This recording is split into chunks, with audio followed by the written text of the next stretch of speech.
Cake isn't here, we'll just get started. Thanks everyone for being here. Good morning. We are, wait a minute, it looks like, no, that's not Cake. Okay, sorry. I want to be courteous. So getting into this this holiday weekend, we want to talk briefly just about fireworks and the Red Cross, and also some of our celebrations that we have planned for the holidays. So first, we're going to start off with the Red Cross. They are right now in desperate need of blood. Across the nation and in our community, Red Cross is experiencing a severe blood shortage as the number of traumas, organ donations, and elective surgeries continue to rise after the pandemic. So here to tell us more about how to donate to the current blood drive campaign is Colonel Powell from the Red Cross of Kansas. So Colonel, if you would join us. Thank you.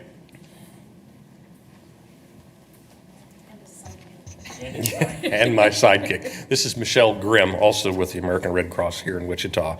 Again, my name is Richard Powell. You know, we come to the public several times a year saying, you know, we need people to donate blood. Now we're really coming to the people saying, we need you folks to donate blood. There is an unprecedented demand right now for blood because of some inherent shortages that have just occurred because of so many things that are going on. Between the COVID pandemic and people having a reluctance to go donate blood, from a significant increase in whatever reason for trauma cases in our healthcare facilities, the need for regular business as it goes on, medical procedures, transfusions due to medical conditions, etc. The Red Cross really needs your help. They right now are running someplace in the neighborhood of about 75,000 units of blood that they have used beyond what typical donations would support. And because of cancellations of blood drives, which has been going on for the last year and a half now, they have lost somewhere potentially 30,000 units of blood or more. There's a lot of things we can talk about. I'm going to hand off the baton to Michelle, and she can give you some more local insight. So thank you. Yes, we are in desperate need, and we have great opportunity this weekend. Red, White, and You. Come get your T-shirt, and we have free zoo passes. We will be at the Extension office today, tomorrow, and Saturday. We really need more appointments on Friday and Saturday. Today's looking a lot better.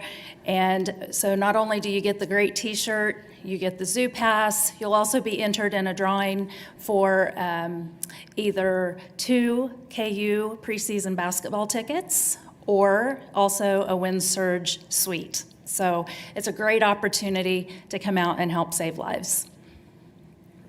There are, if you're not a regular blood donator now, there are many ways that you can make reservations to donate blood. We would like to try and get reservations if possible so we can see the maximum number of people in the shortest amount of time. And there's several different ways to do that. And I'll let you recap those since you're more familiar with them. So redcrossblood.org is the easiest way. We also have a free blood donor app. Just look up American Red Cross Blood Donor, and then you can always call 1-800-RED-CROSS. It's very easy. Right. Thank you. Right. We thank all of you for allowing us the opportunity to speak. Thanks. All right, thank you. So next we're going to talk about Next, we're going to talk about fireworks safety. We want to be sure to lessen the need for blood donations this 4th of July. So with that, we ensure everyone practice safe fireworks shooting. And so, Megan, very good transition there. And so we have a quick video to show you. So with that, we will play the video. Oh. This is the right video, right, Megan? All right, there we go.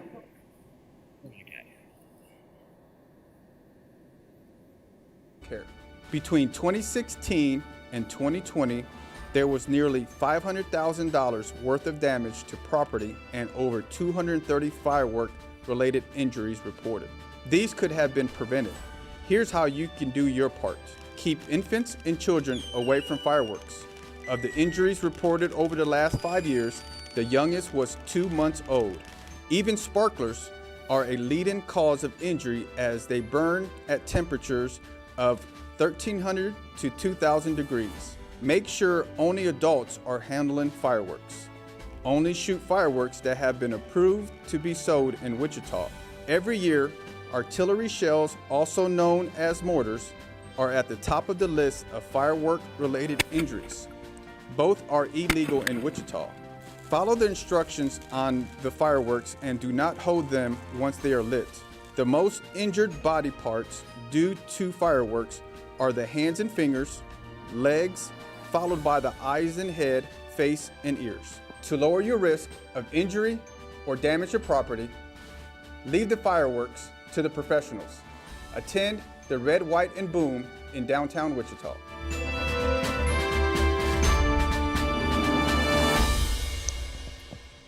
All right, so just a reminder, we are asking folks to only utilize the fireworks that are purchased within the city of Wichita. They have been particularly approved for use within a city such as Wichita. And to talk a little bit about enforcement, we're going to invite Jose from the Wichita Fire Department and also Trevor from the Wichita Police Department to come in and talk about how we will be, as a city, enforcing these ordinances. Thank you, sir. Good morning, everyone. The Wichita Fire Department, along with the Wichita Police Department, are teaming up again this year to enforce the city ordinance on legal fireworks. We have a hotspot map that we will be concentrating on. Just this past week, when fireworks season started for us on June 27th, our fire crews have been into our hotspot areas and disseminated door hangers in those areas to inform them of the policy itself, the city ordinance on what's allowed and what's not allowed in the city fireworks. So those are the areas that we'll be concentrating on July 3rd and 4th with our firework enforcement teams. We're partnered up with 2 police officers and 1 firefighter going out and patrolling from 8 p.m. to midnight, or 2 o'clock is our latest, but hopefully fireworks is only allowed to be shot from 10 a.m. till midnight every day from June 27th all the way through July 5th. So we ask everybody to have a very safe and enjoyable 4th of July, but we also ask them to abide by the city ordinance on legal fireworks. Everything that is sold within the city of Wichita has been approved for firing in the city of Wichita itself. We have Officer Macy that's going to add additional information for the ordinance itself on policing. Thanks. Like Jose mentioned, we're going to be doing an enforcement period this weekend. I want to stress that this is an enforcement period. It's not a warning period. So we will be issuing citations. And those citations aren't just going to be issued by the teams that are working on that. Any officer within the city can issue citations for fireworks violations. So make sure that you're educated on the ordinances going into this weekend. The fire department has a great guide on the website on what's allowed and what's not allowed. So just make sure that you're aware of what's allowed. We've done this every year with the fire department, and we're amping up the enforcement this year with additional officers on those teams. We have more working. They're off-duty officers that are coming in volunteering for that. So it's not taking away from our patrol responsibilities, because this is one of the busiest holidays for us as first responders. And on that note, we want to make sure that people are utilizing the non-emergency line for fireworks complaints. That's 316-290-1011. That starts tonight at 6 p.m. is when that will go into effect, and it'll go through July 5th during the evening. So for any fireworks complaints, noise complaints, anything that is not a situation where there's life or property in danger is what we want you to utilize that line for, so that we can free up the 911 lines for other priority calls. Because like I said, it is a busy weekend for us. So make sure that you're aware of the ordinance. No sparks higher than 6 feet high, no fireworks labeled as shooting flaming balls. And this is really just about being considerate to your neighbors, making sure that you're not affecting them, because we have a lot of people in the community, pets, others who are affected by fireworks this time of year. So we want to make sure that we're being considerate and we're keeping everybody safe. Thank you. Just a reminder also is that the citations themselves are $250 plus court fees. So as the fire crews and police officers are conducting their patrols and they issue you a citation, you will be having a $250 and court fees fine for that. Thank you, sir. Yeah, and I just want to follow up on something from last week. Again, please make sure that your pets, your dogs, and particularly your dogs, have collars on with information that they can be, if the dog runs off. We see our animal shelters really fill up around this time because of pets that are scared off by fireworks and get loose, and we want to make sure that people keep their pets safe. And again, it's really about courtesy. We have folks we live in a city where folks are sleeping. They really want to be courteous to their neighbors and obviously not put their house in danger by firing off something that goes above 6 feet. So with that, we're going to talk a little bit about, and I'm actually really happy it was to talk about this. It was really tough last year to be, I think, the first mayor in modern history to not have a big 4th of July celebration here in our city because we had to cancel it due to COVID. With that, we have the red, white, and boom. So for those who want to save money on fireworks and come out to what will be the first celebration since I've been mayor, come on out. It's red, white, and boom at the Riverfront Stadium. The Wichita Parks Foundation, Wichita Park and Recreation, and Riverfront Stadium will be hosting the 6th annual Red, White, and Boom, presented by Freddy's Frozen Custard and Steak Burgers on Sunday, July 4th from 5:30 to 10:30 p.m. Riverfront Stadium will open their gates at 5:30 with free admissions for all to enjoy live music, yard games, kid activities, and more. Concession stands will be open for participants to purchase some of their favorite ballpark foods and beverages while they explore the stadium, enjoy the music, and participate in activities. So stick around the stadium because capping off a great evening will be the red, white, and boom fireworks over the Arkansas River, and that begins at 9:50 p.m. So once again, we're grateful to Freddy's Frozen Custard and Steak Burgers for being the presenting sponsor of this event. Thank you also to our official media sponsor, Odyssey. Okay. Just remember, clear bags only, and no outside food or drinks is allowed in the stadium. So we're utilizing the typical stadium rules that you do when you have a game. So that should be a really great event. I hope people can make it out. Last, we're going to talk about excuse me, the land bank. So also we're accepting applications for our Wichita Land Bank Board of Trustees. The board will be an independent agency tasked with approving acquisitions of property, hold, manage, and convey property located within the established central area as defined in the Wichita Places for People Plan and other abandoned, tax foreclosed, or otherwise underutilized or distressed properties within the city of Wichita in order to convert such properties to productive use with an emphasis on affordable housing.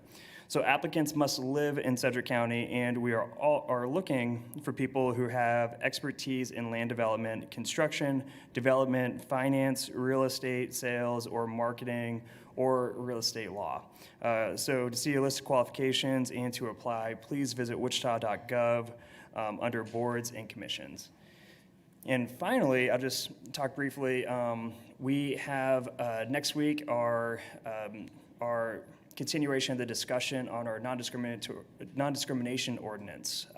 Today, I just want to thank the Wichita, the W Young Professionals for hosting a really good forum where we got to kind of dive in a little deeper into the policy and where we're at with it. That was posted on their Facebook page, and I shared it on mine as well. So for folks who want to participate in that discussion and to learn, I think, some more about what this next draft has to offer, please tune into that. Also, reach out to myself or your council member to chat about this as well. What we're doing again is to just meet the standards that 20 other cities here in Kansas have already met by ensuring protections based on a variety of classifications. It focused on public accommodation, housing, and unemployment to ensure there was a local pathway towards mediation and, if needed, towards legal action if people are being discriminated against. So again, we are taking that ordinance up on the 6th, and there is some confusion out there, and I want to make sure that folks have access to proper information. On Friday, I believe there will be a discussion here that will be on our YouTube page where folks will have a chance to watch the council interact with staff to answer some of these questions. But for those who are wondering, the ordinance is heavily influenced by Overland Parks ordinance. So it's already like an established ordinance in a city that is somewhat comparable to Wichita. So with that, we can open up for questions.